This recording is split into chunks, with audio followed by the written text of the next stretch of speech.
That was Nancy Sinatra. These boots are made for walking. You're listening to Russell Brand on BBC Radio 2. This show has been pre-recorded out of necessity. I am now at the Hackney Empire doing what can only be described as stand-up comedy. I'm here with Matt Morgan. He's in charge of some switches. How are you? Very well, thank you. What are you eating that curry for? Why are you eating yours? I've ate it.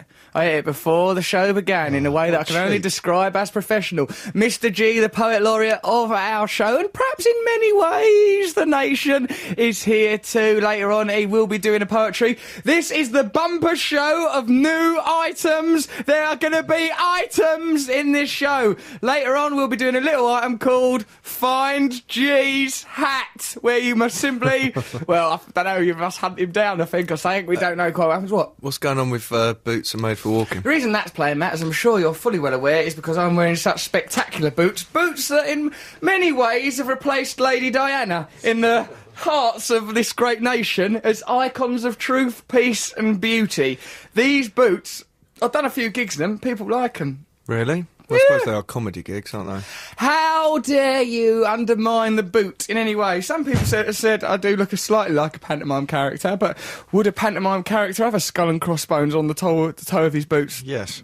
Would it? Or what if he was a pirate out of Peter Pan, maybe? I've seen, I think there was a review of that gig you did the other day, and they mentioned he was wearing sort of embossed boots. Embossed? Well, you know, like... Well, they're embossed, these things. Embossed leather, aren't they?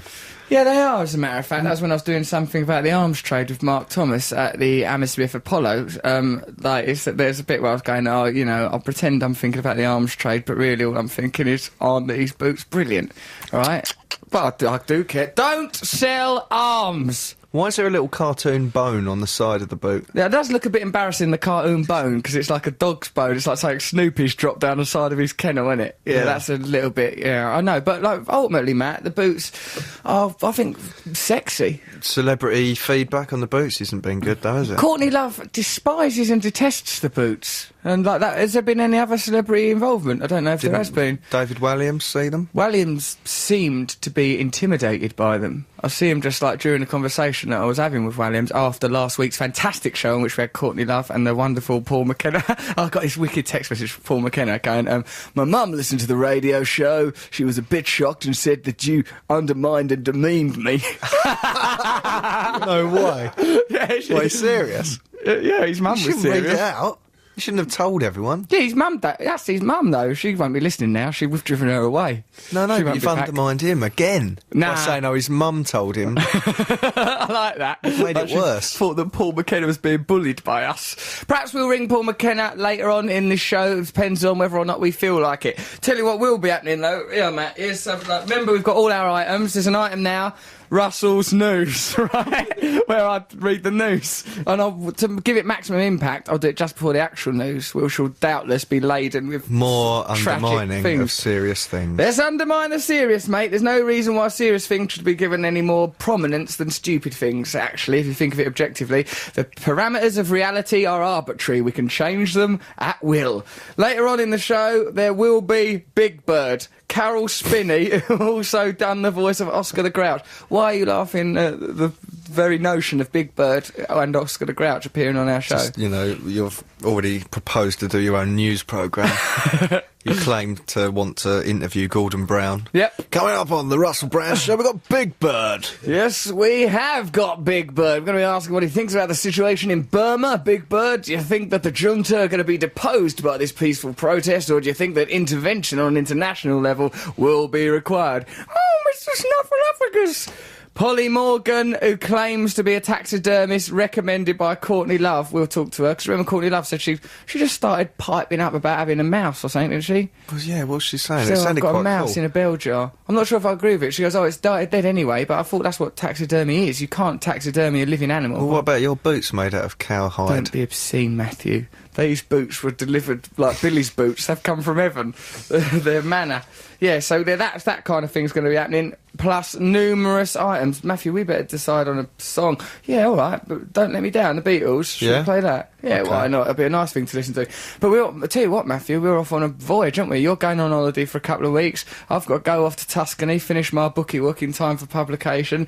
G's up on all sorts of charges for various crimes he's been committed for years now. Finally, it's all caught up with him. Yeah, he is. Right, so, okay, well, first of all, let's listen to the Beatles, and then we'll come back. We'll really Dedicated to Paul McKenna, who we let down. Paul McKenna, we have let you down. Don't let us down, or we'll undermine you further.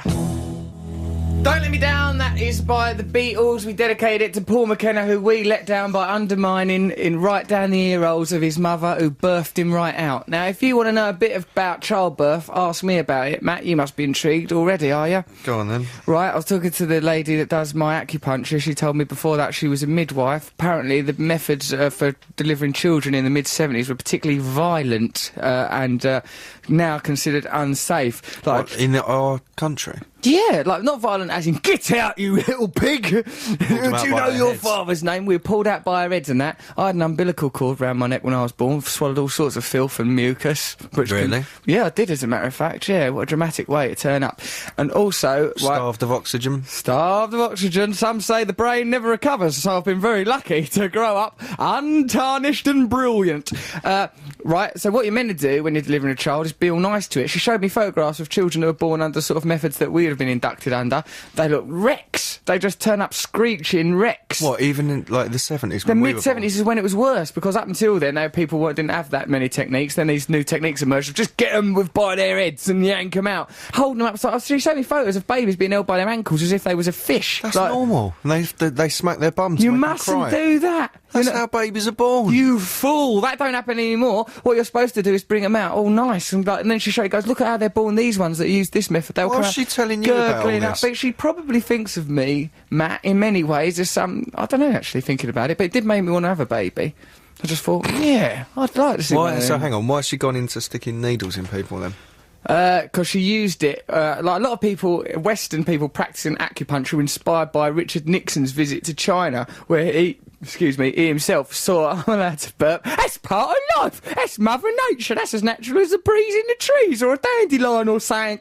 Right, a lot of people were inspired by, like Richard Nixon. He visited China, he sees someone doing acupuncture, I think someone's having an operation without an anaesthetic, and like, everyone in the West went, bloody hell, this acupuncture's a right caper. She got into it then, started using it in midwifery, then realised... Midwifery. I don't know. That's how you say it. Because it sounds... I don't like it being called midwifery because it sounds like they're sniffing away at the genitals Snuffling. while they're delivering the baby. They're just snuffling around it.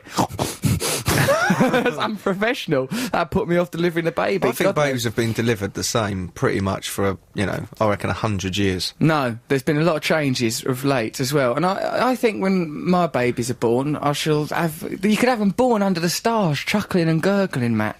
Imagine that, how natural and lovely it'd be. Yeah, it's all right for you, skipping around in your boots. You wouldn't even be there, would you? I wouldn't have You'll thought be so. texting your... I'll be with my new bird. But then once they start knocking out babies, I don't feel I like that. That'd be depressing. I'll pop back, of course, see what it's turned out like. See it ain't got its legs on back to front or nothing. But then I'll be off again into the yonder, pop its little booties on it, and then whoosh. No, I'm not gonna listen. I'll be right there for my kids and anyone's kids, as a matter of fact. Anyone wants me to attend a birth, I'll go to it. Also, mammals, which is what we are, they do not. You nodded like that's the most patronising thing you'd ever heard. Mammals don't like having their babies in front of a load of people. She also told me, the acupuncturist, while plunging needles deep into Sure my she's body. qualified? No, not She sounds entirely. like a no. rambling lunatic. She does ramble. I'll tell you that. She seemed excited about something, right? Do you pay her by the hour? And she's just thinking, hello. Okay, And another thing is, whales don't breastfeed anymore. They used to in the 70s, but they've going against it now.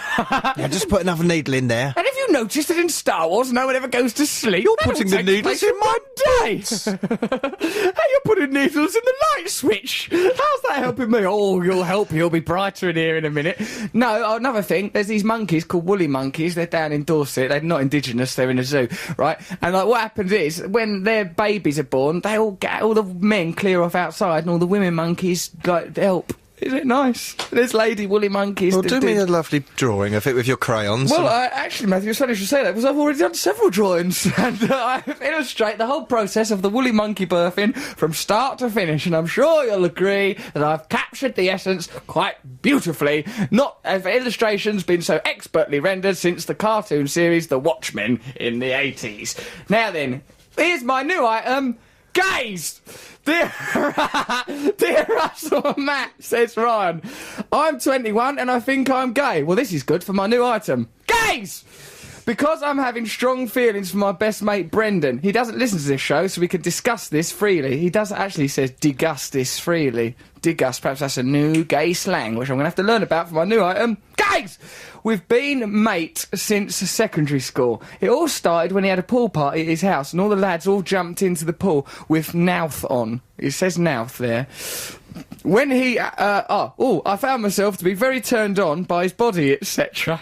etc. What beyond the body was turning you on? His aura? No, his swimming moves or... Yeah. Oh, look at the way he swims, man. He's at one with the water. It's like an aquatic symphony to see him glide, like a dolphin. Dolphins, let's not get into them. We've pretty much established they're perverts. There's nothing we don't know about them guys. I love him loads as a friend, this swimming lad, and would never want to lose his friendship. Brendan actually is sig now. This guy's sort of bad at spelling. Sig now? I think he means single. Oh, but okay. Unless he means he's a signal of potent male sexuality. He is sig now at the moment, but he does like girls. I myself have a girlfriend now, Kelty, who is super gorgeous, but I'm scared that I'd rather spend time with Brendan than her. Please, please, please help me. What should I do? Is there a way I could find out if I'm truly gay before I act in it? Ryan. Do you reckon he's given all the real names? Yeah, I do actually, because he seems like a naive sort of a young gay lad. Come on, let's use our brains to solve it on this item I've got to do. You've told me that we said on the show before that you had crushes on men. Yeah. When? Who? Hawaii this year. Oh, what, him? It's that man oh, yeah, that was to do with swimming as well. It was the man who taught me surfing. It's something to do with men in pants. It's something to do with being in the ocean, deep in that ocean, all vulnerable. Let's play Richard Hawley, The Ocean, on the show to celebrate male sexuality. I think that what Ryan should do, this is my view, because I've never done any bumming with men, and I'd like to suggest that Ryan does, and just sees who cares if he likes it, then he can report back. So just go for it, mate. I think you should get Ryan, stand him in the front of your cowboy boots, hop around for a bit, see how you both feel. Yeah. I don't think that I'd more be interested in the Brendan, the swimming lad, because he sounds like he's got a certain something. Well, he should put on another pool party. Yeah. Invite the girls. Yeah. And then everyone jumps in. Yeah. Maybe naked again. Just see how everyone gets on. They were naked at this pool party. So we said everyone jumped in naked. Dirty little devils. Well, I'm much the thing is, if I'm confronted with a naked man and a naked woman, I think I'd want to go with the woman, wouldn't you? Yeah, of course, but what about that time me, you and G? Yeah. Talked about before, all got naked. In a hot tub. Because G made us. G did make us, actually. Okay, well, on our new I'm Gay, we've decided that you should definitely have gay sex with your mate Brendan. Have we? No, I've decided to see how things go at another pool party. Have another pool party, see if you feel the same. Don't hurt your girlfriend, Kelty. Imagine he comes out and says that to Brendan and he's totally misunderstood the situation. It could be awful. Yeah, that's true. He'll get back to his girlfriend, he'll lose his girlfriend, he'll lose Brendan. But if he's older, repress all your feelings until you're about 50. Bottle them down into a great big bunion that you keep in your bot, which will finally explode in a glorious symphony sometime later in your life. I think act on it. Always act on anything you feel. Unless it's like, I want to do a murder, then just think about it for half an hour and see if you still want to do the murder. Right, okay, that's my new item, Gay. Act on it. This is an email entitled General. This is from Kitty. I've been listening to your show. I've been painting my way up the stairs. I think the paint has made me feel affected. I've enjoyed the show. Well, thank you very much. Paint downstairs, surely. Why? I suppose it depends where you sleep. Bedtime. If you paint yourself up the stairs, go straight directly to bed. Otherwise, you're downstairs, there's paint everywhere. You feel disorientated. I don't like it when the house smells of paint.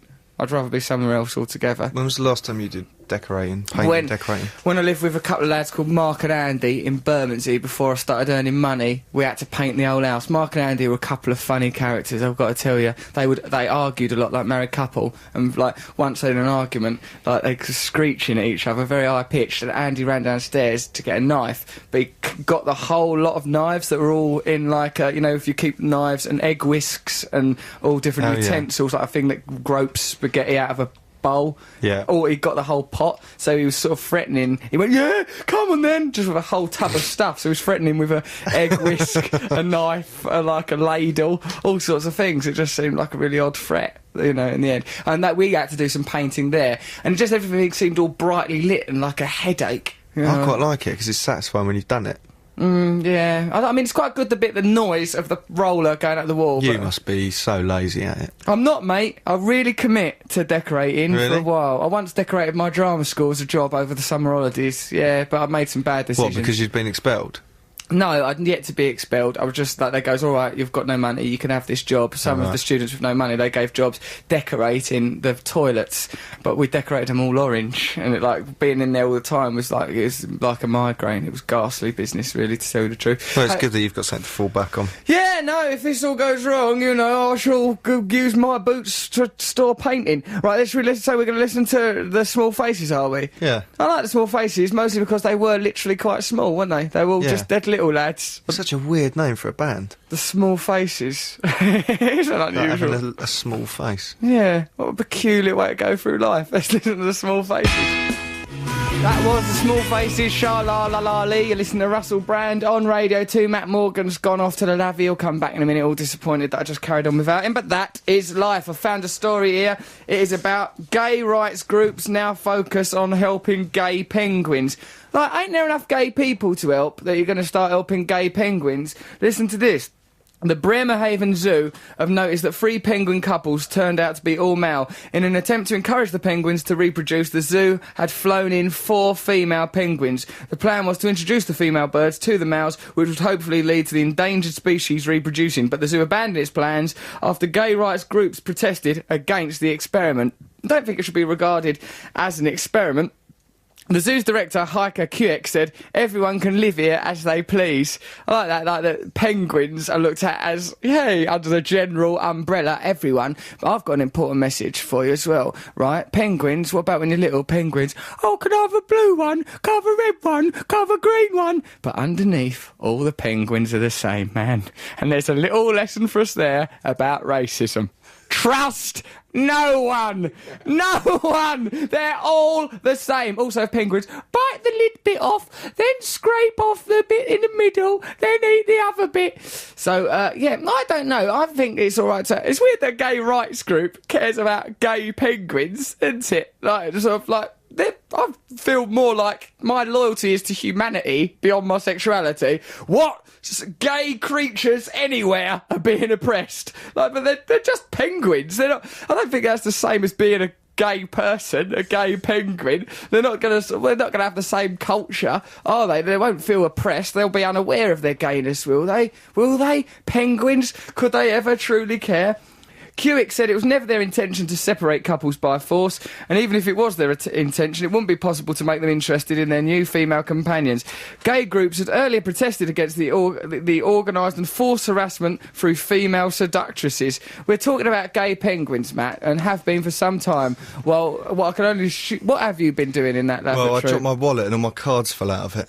Well, how long does that take to sort out? How many cards have you got? Who are you? Moneybags, Richie Rich? How many cards have you got in there? How long was I? You were ages. Listen, we've really moved on. Yeah? Like, yeah, we've talked about gay penguins, something you probably didn't even know existed, did you? Oh, yeah, I knew animals could be gay. Well, they can. Not in Bremerhaven Zoo, mate, they can't. Otherwise, they'll fly in female penguins to try and force them out. The gay show this week, then? It's gone a bit gay, yeah. So what? What if it has? What if my boots have slowly infiltrated my mind and turned me gay? Don't matter, does it? Nothing wrong with it. All good, clean fun. So that wasn't part of my new item, gay. That was part of actually my item, gay animals, particularly aquatic birds. New item I'll be doing every week. Gay items, particularly aquatic birds. Conkers. Right. This is Helen, says this, Matthew. Remember, last week we probably discussed Conkers briefly, because I seem to remember... We did, yeah. Mine's a 100er, mine's a cheese cutter. Well, listen to this. When we were 8 years old, my friend Rebecca and I collected about 100 Conkers each for our future children. Just get them into a good school first, sitting around playing with Conkers. I still have mine, and they're celebrating their 20th birthday in October. They are as hard as stone, and I've had the string holes put in them in 1988, so they are usable. No way. Yeah. Would you like me to send you a few? Yours, Helen? Well, hang on. They're dried out? They've dried out. They're like hard as stone. Because I tried to do that once and it just sort of all What do you went mean? furry and rotten. Well, what did you do? Where did you keep them? In your the garage. thighs? In the garage? What else is in that garage? Oh, you know, What bits and about- pieces. What about when you moved out of home and had to go back because you'd forgotten and left a load of pornography and sex aids all under the bed? God, yeah. You had to get it and then threw it out by the motorway. What kind of son are It you? wasn't the motorway. What do you think Paul McKenna's mum makes of a man like you? She's probably thoroughly disgusted. What do you do with pornography when you move house then? Just leave it. I mean, I don't know. The pornography probably comes, does it? I mean, actually, pornography, you don't tend to keep it, do you? You don't have a lot of loyalty. As a younger man, of course, I was loyaler to pornography than I've ever been to an actual living female. I'm thinking about it now. I'd have porno mags that I'd have for years. I had a little brother, you see, so things went, you know, They went you down. passed them down. Take care of them. They've served me My well. brave girls. God bless you, England's Rose. So, hold on, though. Hello, Russell. This is an email from South Wales. Great show at Warwick last night. I can't believe that as a 42-year-old man, I applauded another man for successfully managing to piss in a bottle in front of 1,500 people. I thought it was an amazing achievement and should be considered the golden highlight of your strange career to date. How will you top it? Viva la Revolution, Tim, South Wales. Well, I see your act moved on. It was actually quite innovative. If you think the most significant piece of art of the last century is widely regarded to be Duchamp's Pissoir, I am probably the greatest live performer How do you since do Shakespeare. that in front of loads of... I can't wee in front of... Well, I can wee in front of you. Yeah. We've crossed many boundaries together. What I do is I stood, like, it was 1,500 people there. I stood at the back, there was a backdrop, there was these curtains, right, these drapes. I went up behind there, just, like, pulled the microphone just to the back of the stage so it was in its stand, hid my body behind it, put my genital region onto the top of the bottle. Region? Ugh. Is it just a great big swollen lump? It's a region. It's got its own laws, Of its course, own a genital codes. region. It's a region, baby. Once you stroll in there, it's no man's That's land. what they'd say, like, of a burns victim. Here's the genital region. It sounds like something's been lost. No, things have been gained. Let me tell you, there's a whole culture living down I've there. heard. Glorious it is. Yeah, get some cream. They've got their own sheriffs, everything. It's brilliant. Then I just stood there and carried on talking to them while I weed into the bottle, then hid it. Well, I sort of I took it out for a while, and the audience... Hid it? I heard you threaten to throw it at them. I did threaten to, yeah, but I didn't actually do it. And then they were in stunned silence, the old audience, so I had to coax them back round with some good old-fashioned jokes. Earlier in the show, I'd phoned up, there was these two girls that were saving up money to go to Guatemala to work in an orphanage. I think it was just to go to Guatemala. I don't think they cared Is about it an near orphanage. Guatemala? I don't know. Nonetheless, Guatemala. Right, and so I called them up, these Guatemala birds. I goes, do you want to come down to the show? You know, like, did that live. People were like, you know, it was interesting because there was pictures of them in the local paper. They looked like, you know, nice couple of sorts. I've called them up. They turned up towards the end of the show, came up on the stage, drunk they were. One literally fell over. Imagine that, coming up on stage in front of 1,500 people, collapsed down flat on the floor. I sort of thought, hello, they're drunk, I'll take advantage of them. Goes, you thirsty, girls? One of them goes, yeah, I am a bit. I goes, let me get you a wee drink from my own personal cellar. Went off, got the bottle of wee. Didn't everyone laugh, though, and give People it away? roared with laughter, yeah. And luckily, though, my wee is a People roared as they roared. ran out, saying, refund! They enjoyed it. It's performance art. Then they got. I gave the bottle over to the girl, but because of the roar and because of the. Oh, you couldn't do that. Yeah, I know. Well, you can't actually let someone drink your wee. That's too much, isn't it? That's, you know, that's where the line is. But nonetheless, everyone seemed to have a very good evening, to tell you the truth, Matt. Except sounds for good. that poor girl who Where drank was that? urine and is now very, very ill. That was in Warwick, near Coventry, that all went on. Right, should we listen? Why don't we listen to Blur? Because I don't think we ever listen to Blur out of some Well, sort I of don't think we warped have, loyalty actually. to Noel Gallagher. Well, let's put Blur on now. Oh, we did listen to him once, Well, but... should we try and ring him up? We've not spoken to him for Yeah, ages. I see him in a paper carrying saw- that baby around that he's done. G said he looked like he'd stolen it. Yeah, he looked shifty. He didn't look like it was his, and I think there's probably some questions to be asked there about that. Let's call him up in a minute, but for now, let's listen to There's No Way. Blur. That was Blur. This is BBC Radio 2, online, on digital, and on air to 91 FM. Later on this programme, we will be talking to Noel Gallagher. Just spoke to him just then. He seems all right. Yeah, he said he'll come on. All right, what do you want? Like that. It just seemed like that. He's we could find out about your ridiculous claims about childbirth.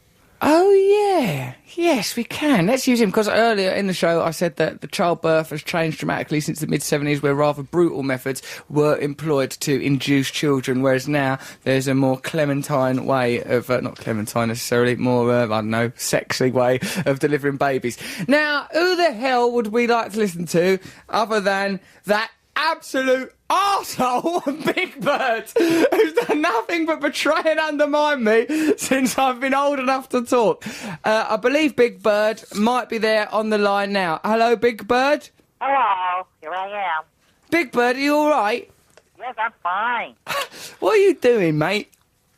Well, I just said I was going to go down to the park and meet my pal, Mr. Snuffle, up again. We spoke to him. Snuffy. We spoke to your mate Snuffy the other week.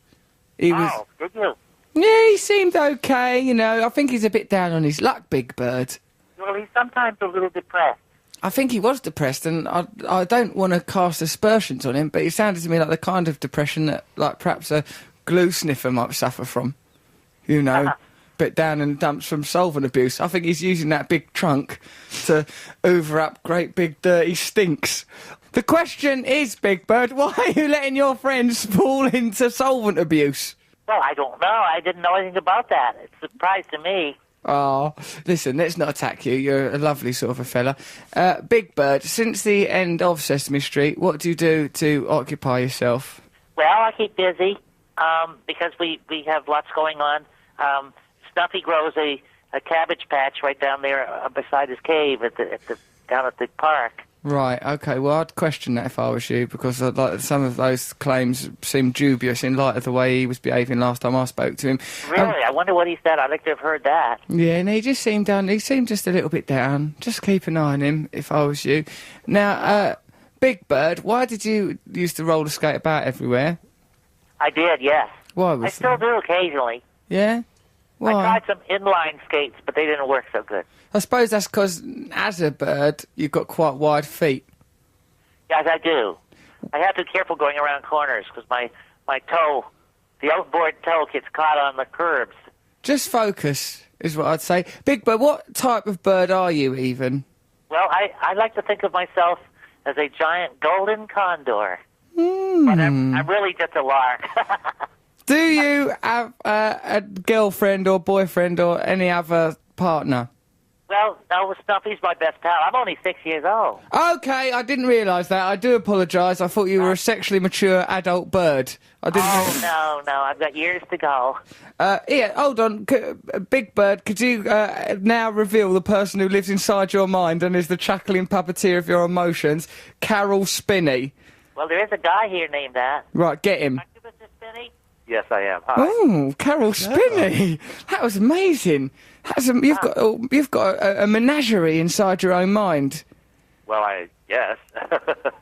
I have. There's another friend of mine here, right here. Hey, come here, Oscar. Yeah, who is this? All right, yeah, this is Russell Brand. Is that Oscar? Russell Brand, aren't you recently under arrest?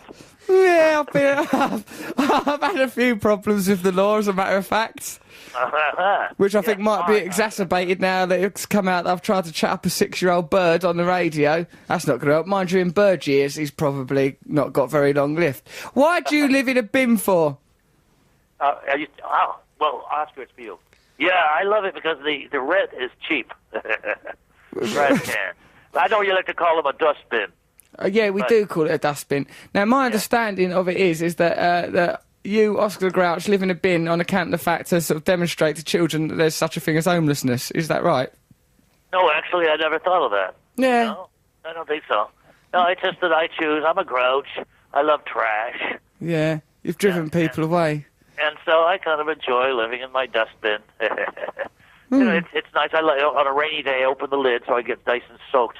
Yeah. You ever get your fur completely matted and wet? Yeah, I love do that. actually, and I've always felt terribly guilty afterwards, as a matter of fact. It's normally a sign that I've made some bad lifestyle choices, and I imagine it's the same with you. Sometimes I think, Oscar, I'd be better off clambering in that bit of bin with you, getting my fur all wet, matted and sodden, and just forgetting about society's conventions. It's the best way to spend a Saturday night. Yeah. Thank you. Sometimes on Saturday nights I dress up in my rat suit and I go out and paint the town brown. Dirty little devil! I do a very similar thing, except my rat suit is sort of made out of PVC. Filthy way to live life. There's no better way than spend a Saturday night unless you're in your rat suit. Yeah, to me, a Saturday night ain't complete unless I've spent at least an hour in some rat suit or another. I get right in that rat suit, then it's time to paint things all nice and brown. Oscar, it's been a delight to talk to you. Can I have a final chat to dear Carol? Yes, Carol? Yes, I had to wrestle the phone out of his little mitts. Oh, bless him. Well, he lives on the edge, doesn't he? With his little mitt. Carol, thank you very much for your time. You've been lovely, though it must be difficult to cope with having that many personalities in your mind. I struggle just to have one. I sometimes don't know who I am. No, I don't think any of us truly do. Thank you very much, Carol, you delightful gentleman. I enjoyed talking with you. You too, you're lovely. Thank you so much. Goodbye. Bye, everyone. Bye. Bye. Cheerio, Bye, as gang. they say in England. See you later, Big Bird. See ya. Bye-bye. Bye then, bye. I feel a bit guilty about how that went. Do you? Why? Well, I don't know, it's just it all got a bit devious. Do you think? Well, a little bit, and plus, like Big Bird, now that I didn't really realise that Big Bird was maybe 6 years old, did No, you? that's just weird. Well, he's the biggest person on the whole street. He's enormous. What's the point? Why didn't they just have another puppet? Well, yeah, because we don't even remember. They said that he represents children. Yeah. And he asked the questions that children should ask. Exactly, which we thought was odd anyway, because there were children on that show. Why didn't they just ask the Yeah, or question? give it to one of the little blue fellas. Yeah, well, like Cookie Monster or Yeah. one of them. Yeah, they were great. That's weird, because he was all innocent when he was Big Bird, and then he Yeah. changed when he was Grouch. Didn't he? Didn't he just? Do you think he's living in the past a little bit? I think he might be living in the old past, Rooney. I wonder how other characters come out. I often wonder with people that do a variety of voices whether they allow that to infiltrate their social or sexual life. Of course they do. You reckon? Yeah. Yeah. Oh, I'm feeling all grouchy, and I'm going to vent that aggressively. And what's that about getting into a rat suit and painting the town brown? I don't know what that means. Just If you're famous for doing a voice, but you don't, obviously he doesn't look like Big Bird. Yeah. He must have to, like, trying to pull, celebrity trick on a book a table or something. Yeah. Must have to stoop pretty low. You've got to say different phrases. I'm the voice of Big Bird. Right. Hey, Snuffy. Yeah. It's so embarrassing. Would you mind leaving, Sorry, sir? sir, I'm not aware who you are. If this doesn't seem pertinent to us, could you get out of our restaurant with as little fuss as possible? Why don't we simply listen to the ocean, then we'll come back with some of my new items. Matt, do you want to culturally review something? You better think of something to culturally review. I'll think of something. Culturally review something. Right, Matt's going to culturally review something. G's going to do, and there's going to be a hell of a lot of items. We're talking to Noel Gallagher later. What are we going to ask him about? Oh yeah, the miracle of Childbirth. All about childbirth. Miracle of childbirth. He will better have be been there. Of course he won't have been there. He's drunk out of his brain, that poor woman. Let's listen to Richard Hawley, The Erotic Ocean. The Ocean, Richard Hawley, you listen to Russell Brand on Radio 2. Here is some news. Artist can only draw whilst asleep. A man who sleepwalks is a talented artist when he's asleep, but can't draw at all when he's awake. Lee Hadwin, 33, of Henlon, North Wales, can't remember drawing and can't recreate his sketches when he wakes up. He scribbles on anything, even walls and tables. He said, I've been filmed to prove it's true. I've tried to do pictures when I'm awake, but they're rubbish. The Edinburgh Sleep Clinic said he was unique. What about that? Easy to fake, though. What do you mean? You just go... Just be rubbish at drawing in the day. Oh, look at me in the day. My drawings are rubbish. But by night, I'm bat drawer. I like the idea of him having a secret sleep identity. A lot of people are different when I'm asleep. Do people ever tell you do stuff while you're asleep? Because I get told stuff. I do weird things. What do you do?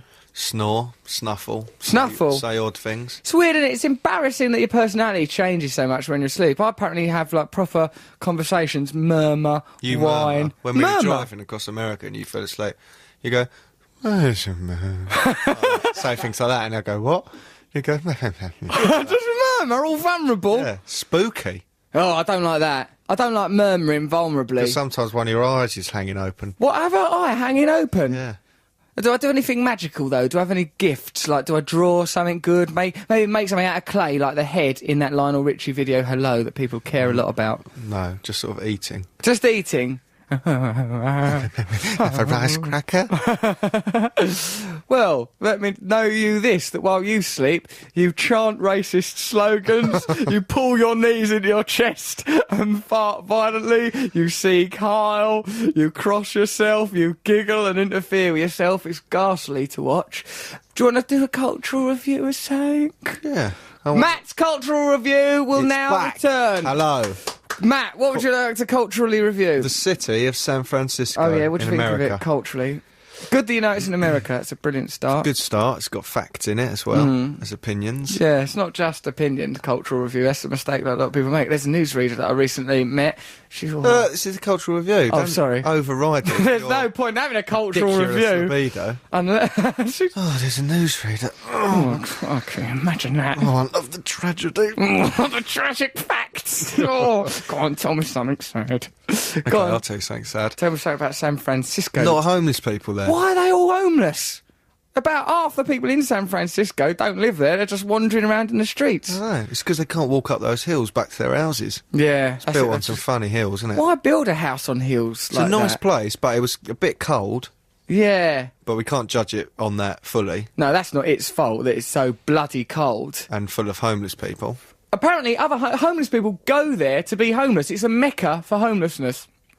If you're a homeless person, somewhere in America, you think, I'm going to get me to San Francisco, have some sipping whiskey. But why?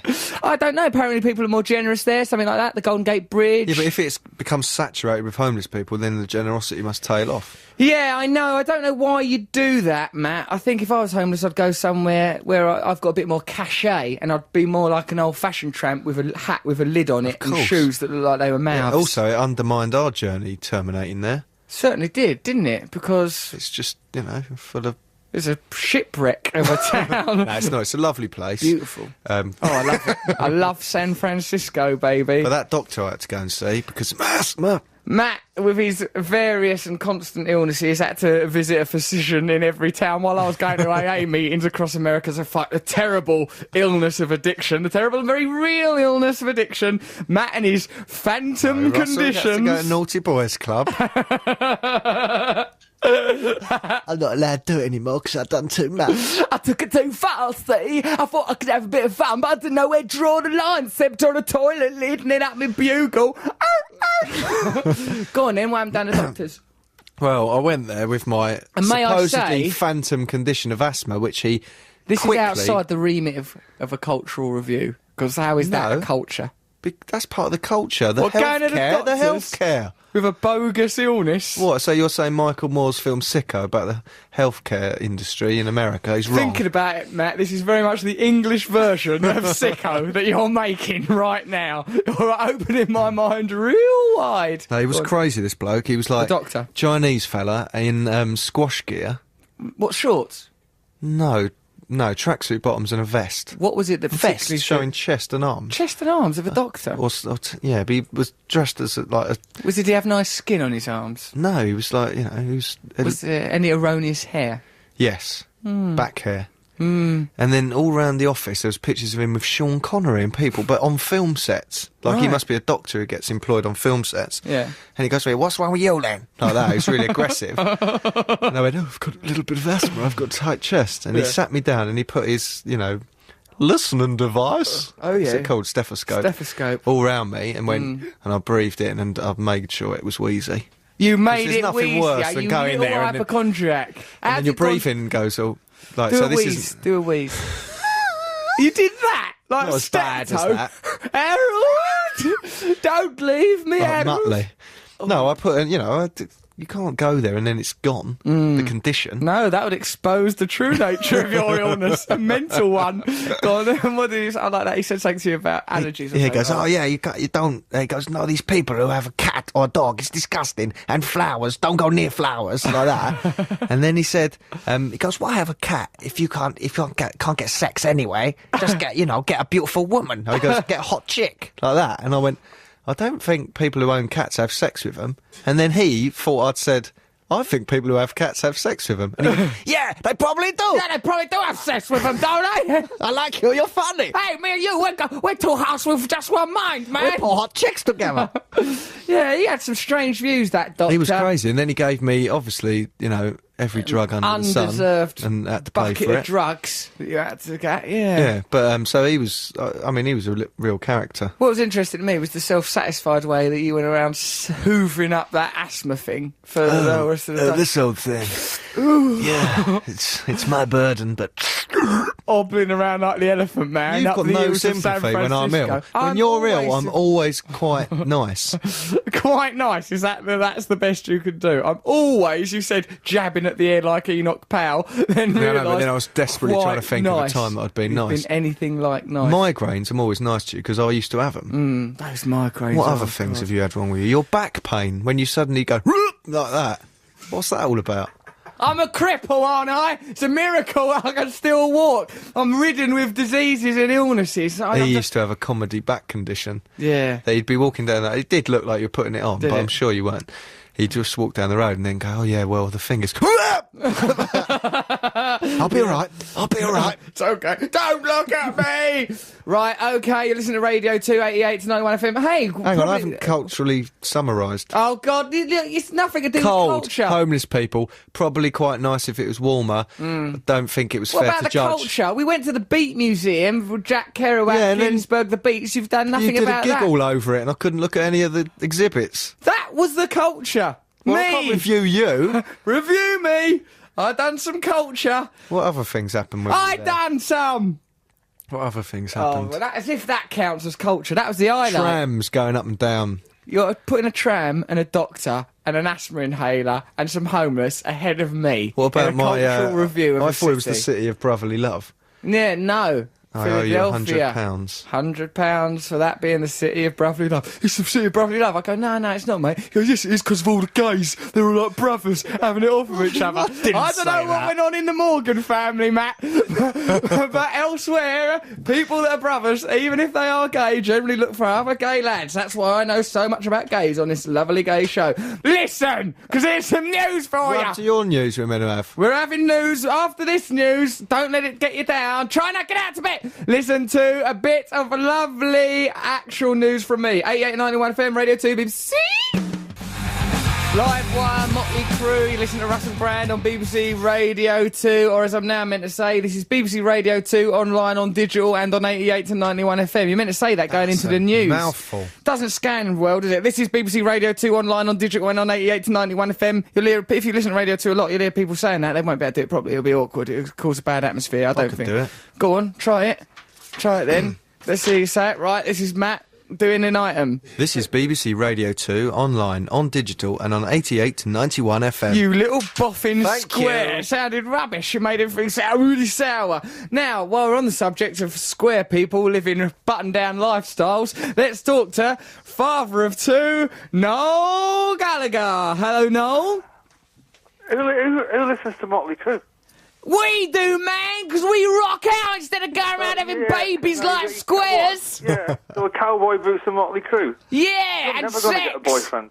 What? You're never going to get a boyfriend. How dare you? This show's been really gay. I'm luring in men left, right and centre. Yeah. My bottom's like the Bermuda Triangle. No one's ever coming back, dog. Okay. So, come on in. What's it like, mate? What's it like having a baby? What's it like? Good, was it? It's like, so far so good. It's all right. He's a lovely little lad. Oh, he looked nice. I see his little face in the paper. Yeah, and Sarah's taken to it with gusto. It? Well, motherhood. Not, we don't. Don't call it it, Oos. It won't like you when it grow up. No, she's taken to motherhood with gusto. So Has she? So far so good. Right, well, on a serious note then, congratulations, well done, and much love to Sarah. Now let's get on with the serious business of ridiculing you and that child, which I believe to be mine. Now, Go on, then. does it look anything like you? Well, it's difficult to say in it after it being 4 days old. It looks like a little old man. Could it be a Could bit it- like old Russ? Does it? No, it doesn't look like an idiot. Oh, Stop calling him it. Well, how come you called him Donovan Rory? well, because Rory His middle name's Rory MacDonald, and Rory MacDonald is Sarah's dad's name. Right, okay, so that was a kind of tribute out to of Sarah's respect father. to his Respectful. granddad. And who's Donovan out of respect for? Donovan is just. Or was that especially for you? Well, we just chose that name because we were looking through. We find it really difficult with boys' names. Yeah. And it was kind of like a book of Irish names, and Donovan is Gaelic for some sort of musician or other. Yeah, and, it's a bit unfortunate that Jason Donovan released his autobiography the same day that your son was born, because I thought, when you've got all them BAFTAs. You sent that text, right? And he said, you sent a text saying it's called Donovan Rory. I goes, that's actually a lovely name, all right, the folk singer. And I thought, Jason Donovan, but mostly we've forgotten about him now. And I got the paper, and front page was, Jason Donovan, autobiography. I'm reclaiming my name, says Jason. So, I'm like, you know, I just think you might as well have called him Kylie. Or like you. Oh, I hate Kylie's name. Oh, it's a horrible name. Yeah, I know. Oh, listen, I think you're going to be a lovely... Do you call him Donny when you're looking down at him? Little Donny. Little Donny, yeah.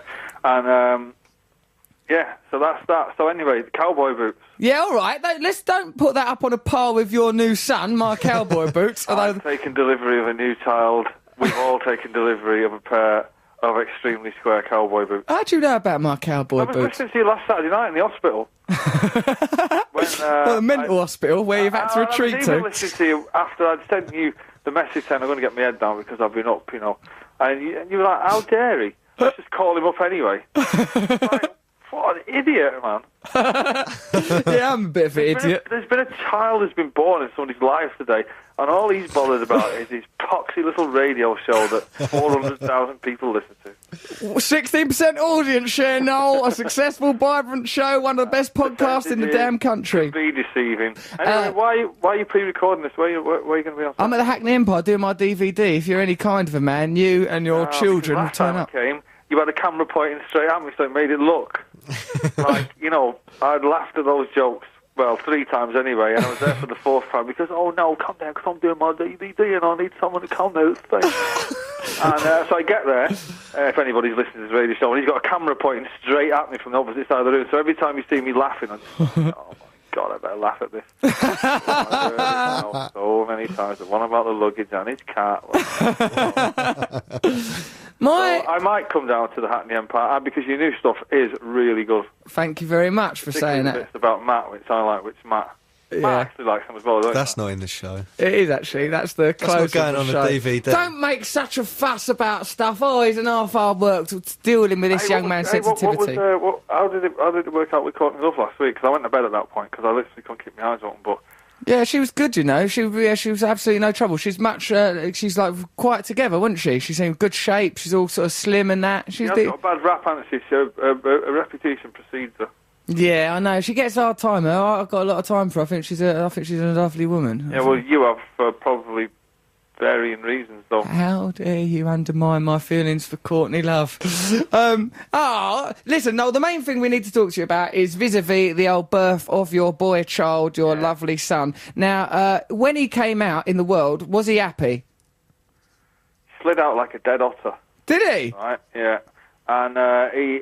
well, they're not allowed to hold him upside down and smack him anymore. Matt, see, I told you, I've been saying that the midwife techniques have changed because people were being born in a violent way and it was making us all grow up into twits. That's why there's so many criminals. They're not allowed, which I think is pathetic because it's just like, I mean, we've got, childbirth has been going on for, how many thousands of years, and it's like, if that's the way it's done, that's the way it's done, you know what I mean? But anyway, they're not allowed to do that, so they come out and there's kind of a brief 10 or 15 seconds of silence before he clears his throat. Hey, Clifford, thank you very much for having me. I'm very grateful to be here. Dad, you look great. How do you do? Thank you. Well, what a wonderful journey. So what, there's 15 seconds of silence, and what, you don't hit him or anything? You just wait for him? They're not allowed. I mean, I would, but you're not allowed to, because it's considered barbaric, can you believe that? What I'm interested in is if he grows up in London, he's not going to talk like you or his mum. He won't have a Scottish accent or a Northern accent. No, initially he'll have a weird accent, won't it? Because it'll be kind of a 3-way thing between his peers, who'll all be Cockney idiots, Mancunian, and kind of Scottish, plus a little bit of Irish from my grandma in there. So and then we'll put him in. we'll put him in school and he'll talk like a cockney. Yeah, he will. He's going to grow up to be a proper little thug, young Donovan Gallagher. He'll be a cockney not too dissimilar to you. How dare you? No, mind you, perhaps he will be. Perhaps, yeah, I'm looking forward to that. Perhaps I can recruit him. I'm looking forward to meeting the young man. Matthew, why did you do that peculiar sign there? No, I was saying, say sorry for and I've just said... We'll beep all over that. There's been a bit of an outburst of swearing. That's the least of our problems. So how's the show been tonight? It was actually pretty good on Saturday, Yeah. I mean, it's pre-recorded, I know. Anyway, the cowboy boots. Why have you got cowboy? Tell me about what happened in America, because I haven't spoken to you since then. Well, me and Matt decided to become like cowboys while we were out there. We got a bit carried away. Rollback Mountain. There were some similarities. No, I was a manly cowboy. I don't know. What's that, a cow man then? He was sort of like a cow man. I was a rent boy and Matt was a cow man. It was a sort of an amalgamation of the idea of a cowboy. We met some interesting people. We had a bit of tomfoolery with the homeless. We had some arguments in cars. Matt's driving was terrible. His hypochondria went through the roof. I agree with what you're saying about that America and Americans. They're amazing people. It's just that their government are really bad representatives of them. They are, because they was a lovely bunch, friendly, warm. I've had such great times over there, Yeah, amazing country, amazing people. Generous, hospitable, they're a right laugh, yeah. Proper characters.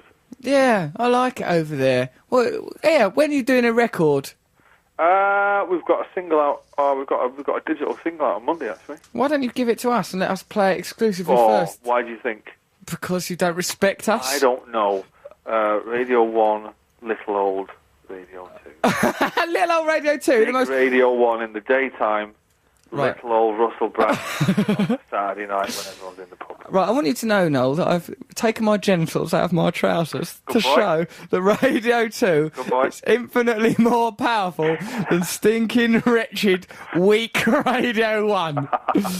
Okay? You should get that single exclusive. Well, we start back recording on November the 5th in an album. Okay, well, I think that might be pertinent because I think it's going to go up in smoke, the whole thing, because of your rudeness. God, you're worth all those awards you've had. That's sharp, man. As you see, it just comes to... It's a gift. It's a gift. I know, I understand totally. Unlike your dress sense, which is a curse. Okay. Right, okay, the line's been crossed. Look, please give Sarah a kiss from me. I will do. And sort of then just stroke her hair a bit too long. And I'd look forward to seeing you. Give us a call before you do your gig, so I might come on Saturday night. All right, yeah, please do. Some other people come in that I'm sure you'll be very happy to meet. Noel Gallagher. Like who? I don't know, Jonathan Ross said he might come along and see it. Jonathan Ross always says he might come and he never does. Do you know why? Why? Because he's a liar. Jonathan Ross is a liar! Yeah. You heard it here on Radio 2. He's a lying liar. Don't trust any of his film reviews. Right.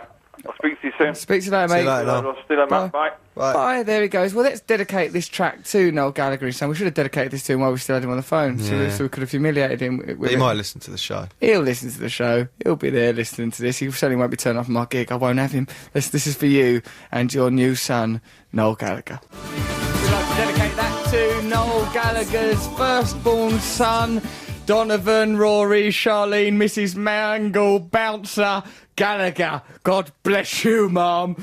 Okay, let's have a little bit of news. This is my new item, Russell News. Doo-doo-boo. Yeah, it's Russell News. Doo-doo-doo. It's easier. I can think of a better jingle than... This is BBC Radio 2 online on Digital 188 to 91 FM. Might as well be Sea-Cell, She-Shells, that bloody thing. Rhino gets it on with Renault. A rampant rhinoceros gave a group of visitors a glimpse of nature in the raw at a British safari park when he tried to have sex with their car. I don't like the... Have they spelt raw, R-O-A-R? No, they haven't, mate. It's a trick.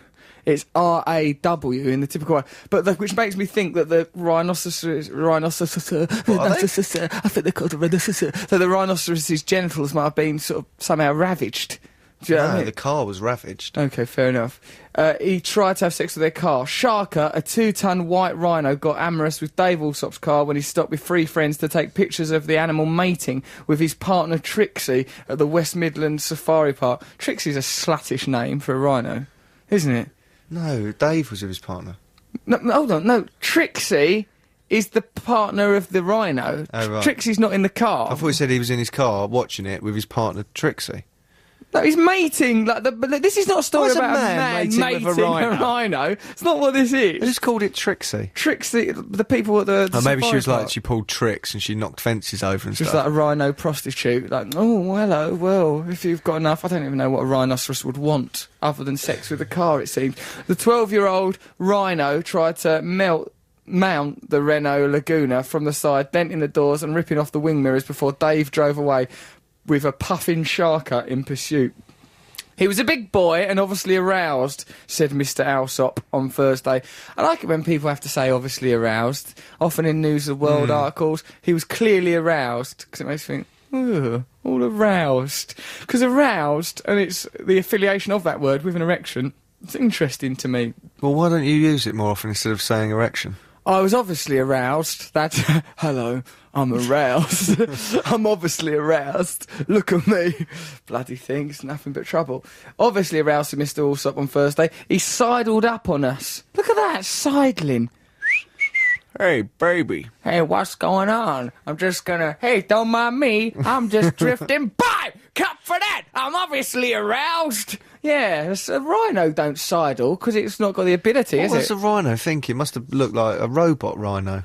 It must have been a bit like in a cartoon when there's some sort of episode where the robot Bugs Bunny just with lipstick. Yeah, like a car with eyelashes. A car with Dave eyelashes. thinking, why did I drive the pink car with eyelashes? Yeah, because I don't know. That rhino is an idiot, isn't it? He was probably sex-starved. Imagine you were in a cage, and, you know, every now and again people would walk past. He's having it off with Trixie when the car came. If I had someone to have sex with while I was in my cage, called Trixie, obviously a slut, I suppose eventually There might be people emotional listening called distance. Trixie. You have to... Well, if you are called Trixie, give us a call, you dirty little cow. I'm obviously aroused. And I'm not saying that you are definitely called Trixie. Would you feel, if you're in a car that was sexually molested by an animal, would you feel violated personally, or would you not? If it got up the exhaust, I would.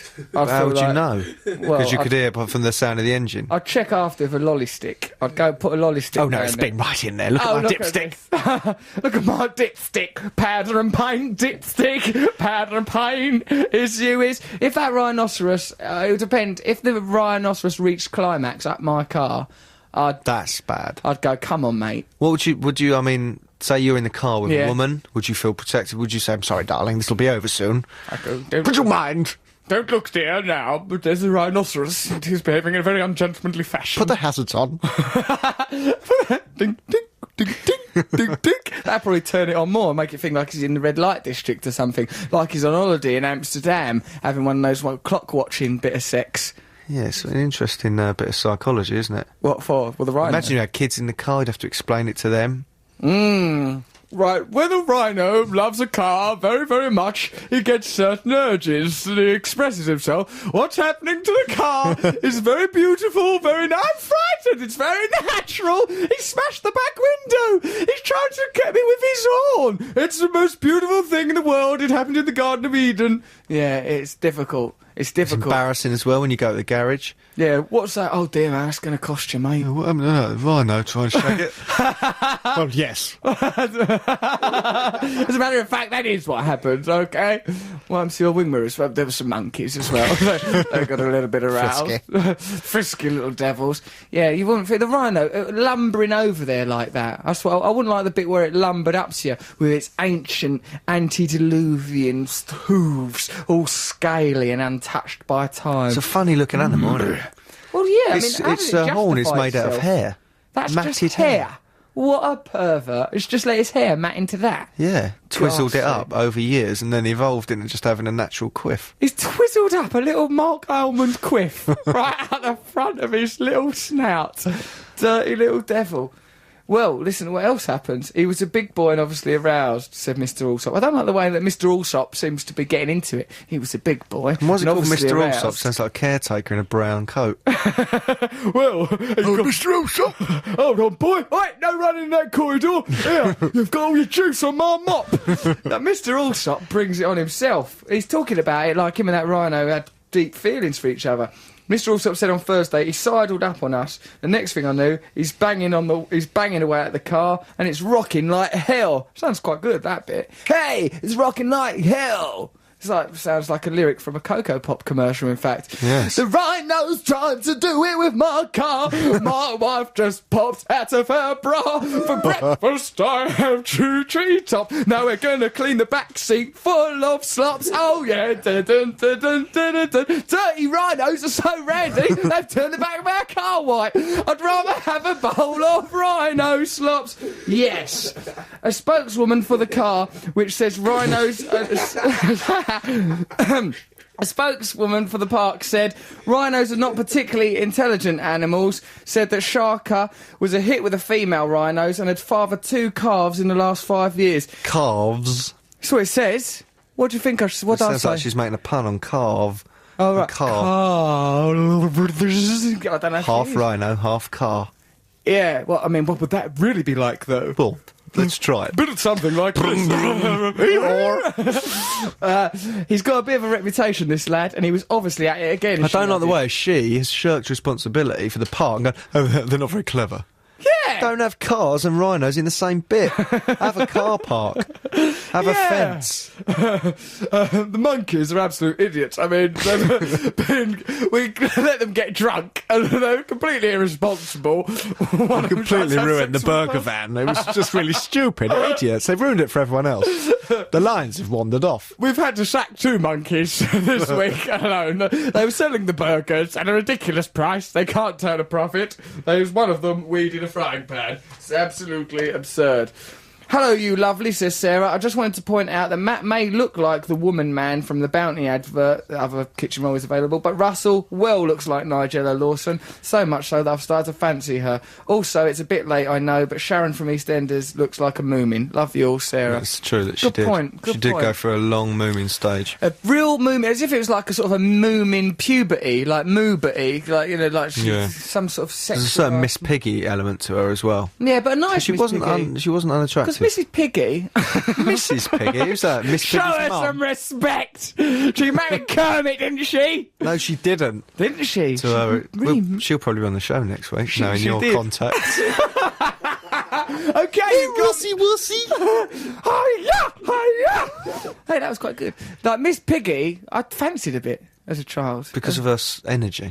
The snout, mate. Why? Well, just like a little snout all snuffing around. 2 for 1 fun. 2 for 1 fun. I didn't say that. You did say, I'll get her by that snout. You come here, love. I wouldn't. I like her. I'd probably be nice to her. It's a weird relationship as a child to be aware Yeah, of I was that trying- dynamic of a big pink woman and a little Yeah. green man. Yeah, it Frog. Pig. But, you know, the dynamic. Yeah, very much, actually. It really casts the women as these sort of sexual predators and men as these feeble little floppy-legged twerps. On lily pads trying to just get a song Up out. once, yeah, they just couldn't understand life, and she was really up for it, wasn't she? Yeah. And I think that affected me. That did. I think it's made me sort of think of women as like, hold on, they're well up for it. But then you're always interested in little frogs. That's true, I With am. folk banjo playing. I am. I'm well into those guys as well. To tell the truth, my whole He didn't look psychology like a and frog. He had nothing to do with a frog apart from being green. stuff. His mouth. We don't think frogs don't have a mouth like a Well, lid. they've got like that big blow-up neck thing. They hop about. And he had that collar on that a frog doesn't have. Yeah. He's got none of the qualities of a frog, really. It's abstract. Really? Stupid. It's an abstract idea of a frog. Okay, right, let's listen to... Why are we listening to PJ Harvey for? It's good. It's Yeah? a good song, this. All right, fair enough. Get on with it then. Enjoy your life. Stick it on. I ain't bothered. Radio 2. PJ Harvey, Good Fortune. Listen to Russell Brand on Radio 2. That's actually a really good song. Sorry that I was ignorant about it. Here is an email from someone called Matthew Edwards. Dear Russell, Matt G and Insomniac Nick. Nick, our producer, being mentioned is insomnia now, something that people are aware of, I hope. Earlier on, do you remember what, Matt, we asked Nick, don't draw, why are you drawing a maggot? I saw you drawing that maggot. You used a bent-up paperclip. I watched you tracing around that bent-up paperclip and then drawing a maggot. And yet you I've got said my eye nothing. on you, You son. just recalled it. I just watch you. I get on with my job, and doodle, all I'm the a while, doodler. you are a doodler. Don't try and cover it up. I've Well, seen I'm it now. ashamed of it you now. should be ashamed. You should be ashamed sitting there doodling. This is work. It's not a worm anymore because I drew 2 legs on him and hands. What is he now? Form. Well, how come whenever you write film scripts, like for film ideas for us to produce in Hollywood, I always end up in a wheelchair at the end of it? Why does that keep happening? Why are you trying to put me in a wheelchair? Right. What about when I pushed you in a wheelchair through an airport and then pushed you into a shop? Funny. That was really bad, but funny. I goes, look, I'm not walking through this airport. I'm getting in a wheelchair. Right? I got in a wheelchair, which is bad, and I apologise for that. But I got in a wheelchair, Matt, like a right... out of order, he pretended he was going to push me on ice, pushed me like, and I felt all safe, like I was in a pram again. Right, then we went past this clothes shop, and then Matt shouted, "I want some clothes!" really loud, and just pushed me into a clothes shop. I was knocked into a mannequin. The mannequin sort of went, oh, like a skittle, all ballooning about. And then there's this like gay-looking lad in a San Francisco airport with a big daft sort of diagonal haircut, standing there wearing a sort of a tank top, and I went right up to him, and I was laughing so much, I was just hysterical. I pushed you in there with all my force. Yeah, I was in. I rocketed right in. I mean, it was like I was angry inside, but it was so funny that I couldn't pretend to be rightfully in the wheelchair. What did you do? Stand up. It's a miracle. Run off. Thank you, Lord. Cured by clothes. Your clothes are brilliant. I endorse them all. Then just scarpered. Silly business. Silly, childish business. This is an email here about me. It's from Matthew Edwards. I was at your Tuesday night at Fairfields Hall's show. Where's Fairfields? Croydon. Croydon. Ah, Croydon? Wow, yeah, I'd really enjoyed that. They're mental. We don't remember being there. Well, I don't remember it being called Fairfields Halls. I just go, I'm going to Croydon.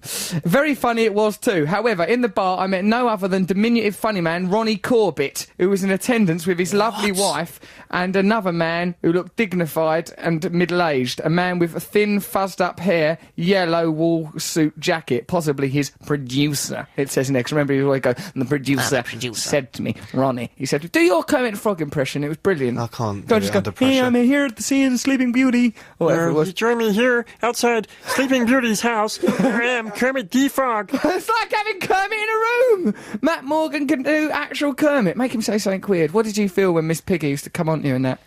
No, not you, Matt. Miss Piggy's never come on to you. I was trying to remember when she did. I mean, it was some crazy days back in the 90s. Pretty bonkers Muppet Show. Don't put after Kermit parties. under pressure. All right, sorry, Kermit. Right, so listen, he was there, Ronnie Corbett, at my gig. Whilst posing for a photograph, Ronnie inquired, the Russell Brand show isn't too rude, is it?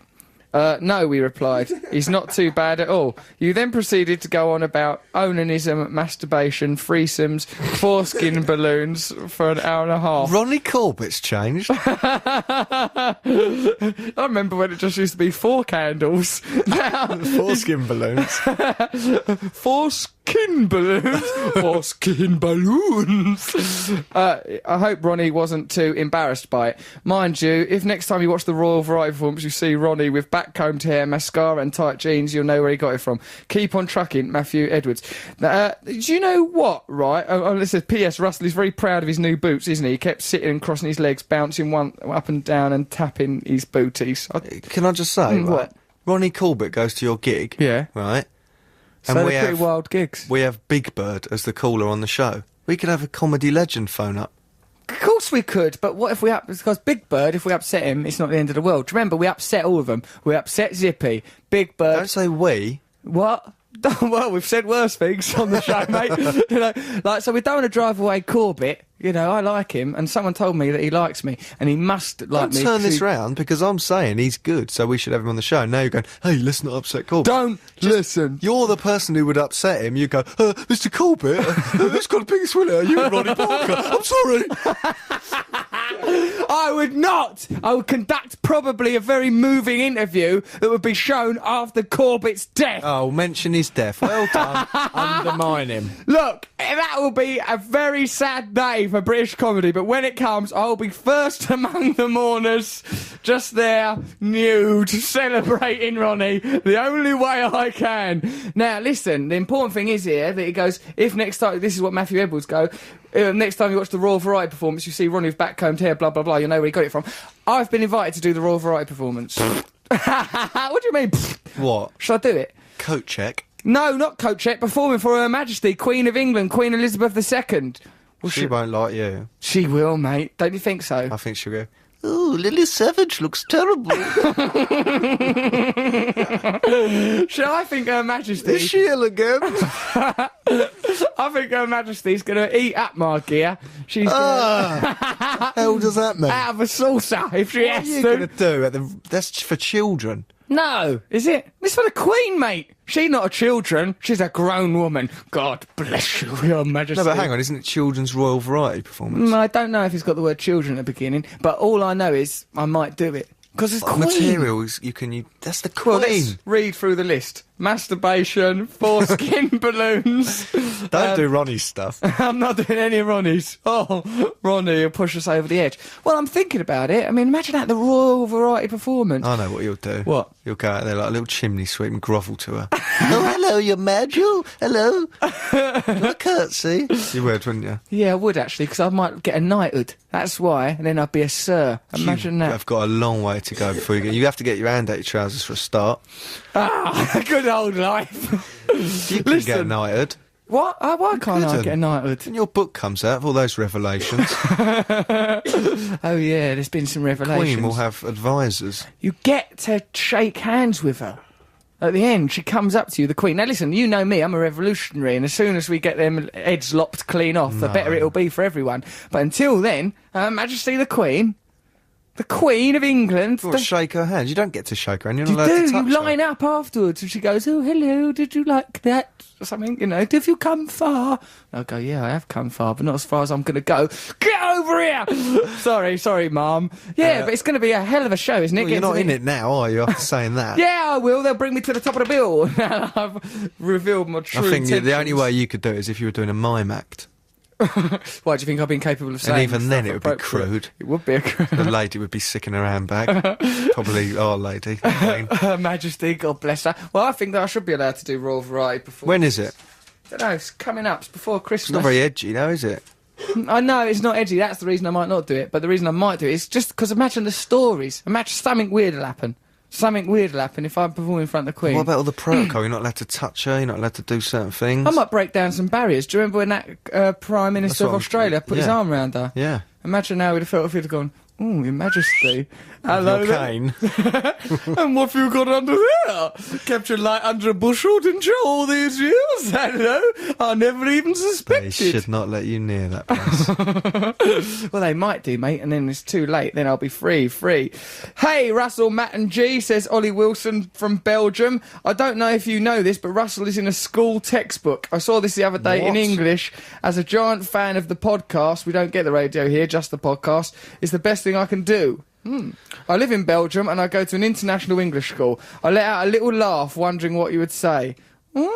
Textbook, eh? I wonder what it's about. Probably sexual education. What, a media textbook? I don't know. Media could be about science, couldn't it? Really? Look at this man.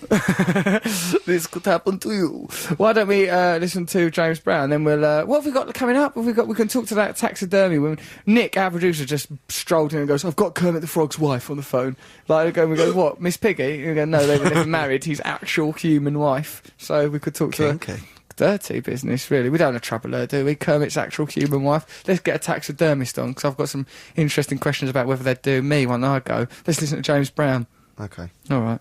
The boss, James Brown, he's a bad mother. I let my kids eat what they want to eat when they want Bad mother. I give them cigarettes. I'm a bad mother. Their bedtime is decided by them themselves. I'm a bad mother. You are a bad mother. Look at James. that. He don't look well. he's wearing a lingerie instead of normal pyjamas. You're a bad mother. You are a bad mother. Right, you're listening to the Russell Brand Show on Radio 2, and why wouldn't you? What else are you going to do? Look outside, out the window or something, torture an animal, don't be obscene. Thief manages to lift about 350 bras. A thief with a hankering for sexy undergarments slipped off with hundreds of bras from a Victoria's Secret store in broad daylight.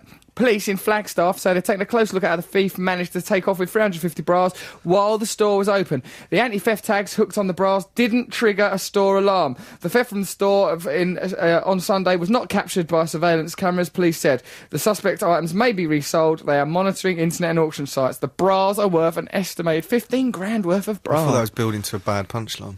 What do you think? Something like, you know. I don't know, that... Made a massive boob. right, but yeah, because he's left his fingerprints all over. Yeah, okay, fair enough. Yeah, why would you need that many bras? It's probably not motivated by sexual. I think because they're probably quite expensive items. They're very lightweight. You can get loads out, Yeah, and you can sell them in pubs. you know, would you buy a bra in a pub?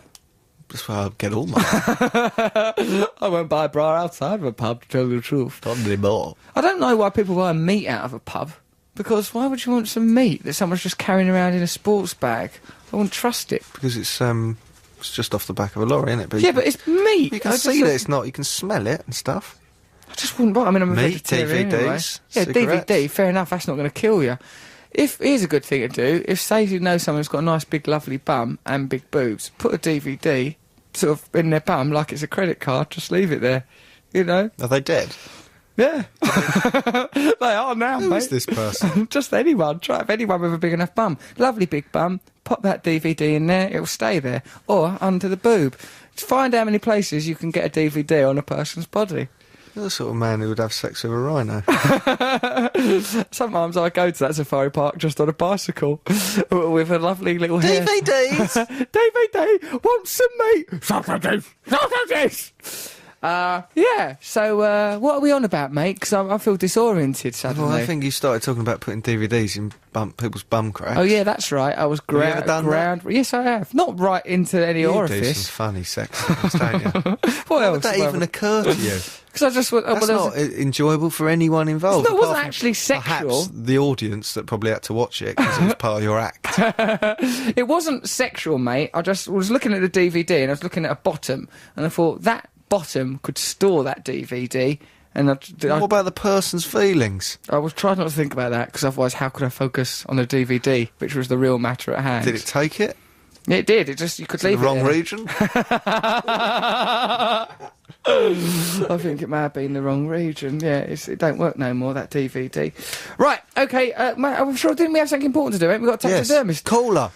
Right, listen, we need to know about taxidermy, don't we? Do we? Course we bloody well do. We've got on this telephone now one of the finest damn taxidermists ever. She's called Polly Morgan. Now, there's a surname Good for a name. human being. Polly, are you there, my dear? Yes, I am. Polly, are you all right? Yeah, I'm fine. Sorry for You? keeping you waiting there. Yeah, I'm not bad. You know, I just got a bit distracted by thinking about where you could keep a DVD on a person's body. Once you Yeah, I know, start I've been listening. Polly, you don't Like I've been seem... eavesdropping in on your conversation. You dirty little eavesdropper. When you're not stuffing an animal, you're eavesdropping. You're a peculiar character. We spoke to Courtney Love last week. She spoke of you in the most glowing terms. I know, I heard her. Did you? She said I put chicks in skirts. Do you? No. You don't put chicks The funny in thing was, skirts. I gave her, she's got a picture of the piece that she's talking about, and it quite clearly doesn't have a skirt on. Yeah, well, But I think she sees what she wants to see. that's part of Courtney's charm. She I will know. put a skirt on an object without a moment's notice. What do you do then? Well, I taxidermy the animals normally, and I don't dress them up or anything. That's for sure. You just you don't dress them up. No. Not even earrings or I'm something. not really a taxidermist. I'm an artist. I use taxidermy in the work. Right. I do it myself. But I don't do people's pets or anything like that. Right, you don't do anything that, yeah. I don't do hunting trophies or anything like that. Would you do a person? I always get asked that question. Would you do me? No. Oh. But not a Back to the No, taxidermy. You can get a license to do a person, I believe. The guy who taught me was asked to do a Hell's Angel's back because it had a massive tattoo across it, and his family wanted it stretched on a canvas. Wow. But I don't think he didn't really like the idea. I don't think we really want to identify with the subjects too much. What, of death? What, are you drinking gin and tonic, Polly? I'm drinking vodka. Polly! You're just there drinking vodka? It's Stuffing 9 an o'clock. animal? What's up, love? What's going on? Are you a I'm bit... a bit hungover. We're tortured. We're tortured, Polly! Polly! Yes. Are you stuffing something now? No, I'm having a break for about an hour so I can eat and then talk to you, and then I'm going to go back to it. Polly, are you on the edge? The edge of what? Well, just something peculiar. Because what it sounds like, Polly, is that you've got all ginned up, stuffed a cockatiel, and then got on the phone with a jangling glass of ice. I'm just worried. Where What are are you worried about? Just I'm at wor- home, I'm in the studio. Well, hold on, I've got some facts here about you. Polly is a professional artist. She uses dead animals that have been donated by their owners or they've been killed in road accidents. Road accidents. It sounds like the dog was driving. Oh, I feel sorry for it now. Roadkill. Yeah, really? What have you? Yeah. Are there visible wounds, or do you have to have a perfect animal to do? No, you can use a completely squashed one. Can you? And then just stuff it Skull and all up? everything, yeah. You take everything out, you only use the skin and the fur, so it doesn't really matter what condition it's in. You can sew up, and if it's got a big wound in it, you can just sew the skin up once you've cleaned it up. It's amazing what you can do. You're not a squeamish woman, then? No. Do you drink vodka when you're doing these animals? More occasionally. I'm a little bit hungover this evening, and I thought Why are you so hungover? What's been going on? I went to a party last night. Do you think that, how many places on your body do you think you could put a DVD and it independently stay there? Like, 'cause it's one of my experiments. Like, One. Where? On my head. Just on your head? Not under a boob? On my head. Mouth, I suppose you could do? No, I can do, well, the corner of it I might put in the mouth, but my mouth's not that wide. Armpit? You could get it... Independently stay there. Does that mean, am I moving around, or am I standing still? You're laying on your side on my bed, and then, like, and I'm putting the DVD different places, like, as if you're a credit card machine. Just, like, I don't do it in a disrespectful way. Well, I don't know. The possibilities are endless. Maybe 10 or so. I wouldn't. I don't know. Hello. I don't want to think about that. You're a DVD library, you are, Paul. Yeah, there's all sorts of opportunities. Polly lives and works in an old whorehouse in London. Polly, why do you work in an old whorehouse? I think your producer can't spell. What? How dare you? Where do you work then? Huh? In an old warehouse. Easy mistake to make her. She likes to show all animals as things of beauty. Do you? What an odd list of facts. Who wrote that down? Our producer, Nick, he's an insomniac. He probably just was about 4 o'clock in the morning. He just had a rack of DVDs up his body and just writing out sort of facts, it seems. She's working towards her first solo show in London. Where's it going to be, Polly? 1 Marylebone Road in the old Holy Trinity Church opposite Great Portland Street. When's it on? Polly, you're drunk! Publicise your show. You've come on here. From the 4th to the 19th of October. It's open every day. Just see you wandering round with a bottle of Smirnoff and a dead ferret under your arm. Out of your mind. Crikey. She's been selling art since 2005. What was the first bit of art you sold, Polly? It was a rat curled up in a champagne glass. Like a champagne bowl glass, the shallow ones. What is it? What is, you know, I know, like, as a visual artist, you won't probably want to put your art into words, but you must now. Come on, what's it about? Beauty, death, come on, perfection, finality? Death will do. Death? Oh, no. Yeah, it's not about sex. Why not? Listen, either sex or death in art, isn't it? So I think it's death. Everything's got to be sex or death. There's no point leaving the house. And then the final ridiculous fact about you, this one. Ridiculous. It just makes me wonder why Nick, our insomniac producer... You couldn't get much out of me this afternoon, I don't think. You're probably blind drunk, were you? No, I was just really tired. You're tired, yeah. Tired as a newt. Polly loves eating out. That's the final fact. Polly loves... Oh, Polly, really? What is it about eating out? He was trying to get a hobby out of me, and I don't really have many, so I think that was the only thing I could think of. Yeah, but perhaps... I don't go to the theatre, I don't like shopping, I don't go to art galleries. I think very much Polly Morgan as an artist was defined by her love of eating out. Oh, you name it. Wimpy, she liked it there. Pizza Express, she was well into it. He's quite right, I don't mind that. I do like eating out. Just anywhere. I eat out as much as I can. Go on. I'd eat out if there was animal guts everywhere at home. Yeah, because you probably... Matt Morgan's saying, he's my mate, he goes... Well, say it again, Matt. Go on, have the courage of your convictions. Well, Polly, I was just saying that if I pulled the guts out of animals and it was all strewn around my house, I'd like eating out too. Strange that it's like... Well, she works in a whorehouse, there's guts all over the floor. It must be like Jack the Ripper times around your gaff. I keep it very clean and tidy, thank you. Of course you do, you lovely girl, saucy little devil. I throw the bin out at the end of the day. Don't we all, dear? Matt Morgan just snapped a plastic fork like a repressed homosexual then. Why did you do that? It just was sat there. Repressed homosexuality. It just all came bursting out in a little bit of forky. Oh, Polly, you sound to me like an interesting woman. We're very much like Matt Morgan here. You've probably heard of his cultural review. Some say it's as significant as the late review on BBC Two.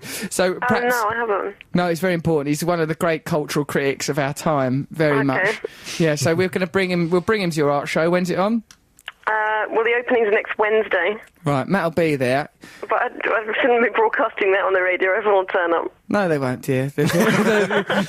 Not to have a look at someone's dead cat all curled up in a vase. They'll stay at home. Of course they will. No, I'm going to be there, and so will cultural reviewer Matt Morgan. You will know him. He'll have probably no trousers and pants on and a bowler hat. He'll look like a Magritte painting. Not a bowler hat. And he's not wearing the bowler hat. OK, Polly, thanks for coming on, love. You're welcome. Watch with the booze in. Watch out. I explained. Yeah, you said that he's a cure for a hangover. Yeah, it is a cure for the hangover. It's rolling alcoholism is what that is. Now, I've only had one glass. Yeah, well, it sounds like... I'm about to eat. She's an artist, okay. do it. Denial! Right, OK, Polly, we'll speak to you a little bit later. Take All care, right, dear. then. Thank And you. you. Bye. Bye. There she goes. Oh, Polly, best damn artist we've ever had on this show, and you spoiled it for me. What did you ask her? You asked her about DVDs and where you'd put them in your body. It's a perfect question to ask. Now, Mr. G will summarise this pre-recorded podcast show, radio show, by doing what I can only describe as an effing poem. Here he is, Mr. G! Woo! Yeah, me and Matt are welcoming you. Thanks for the welcome. Not at all. This poem is called Blame It on the Boots. Could we soon see a mutiny over the little booties as fingers point accusingly and Mama McKenna text accusingly? Confusingly, gay penguins apparently don't know what to do, you see, and pornographic loyalty just ain't what it used to be. Where's that DVD? Amusingly, Russ and Big Bird shared a murmur and beautifully might create a little brood of ratsuit Oscars delivered dutifully. As Noel offers parental advice, another item exclusively is the explanation of Rhino-Rhino relations. Is it love? Indisputably. In the cultural review, we see Matt coughing and wheezing untruthfully after pushing Russell in a wheelchair, claiming comedic immunity. Who could believe a raw variety performance being stormed by the big boots and see a man named Brand called to court for some water sport tomfoolery? Woo, Mr. G, oh my word, what an incredible gift. Thank you for sharing it with the world, you beautiful brute. Right, OK, I'd like to thank everyone who contributed to the show. Noel Gallagher, Jason Donovan, he's lad. Sarah McDonald, she must have helped. Matt Morgan's been fantastic as always. Polly Morgan, great Big artist. Big Bird came on, didn't he? Oscar the Grouch, yeah. All of you, I thank you from the bottom of my heart. Now, to end the show with what can only be described as a complicated and arrhythmical sentence. This is BBC Radio 2, online, on digital and on 88 to 91 FM.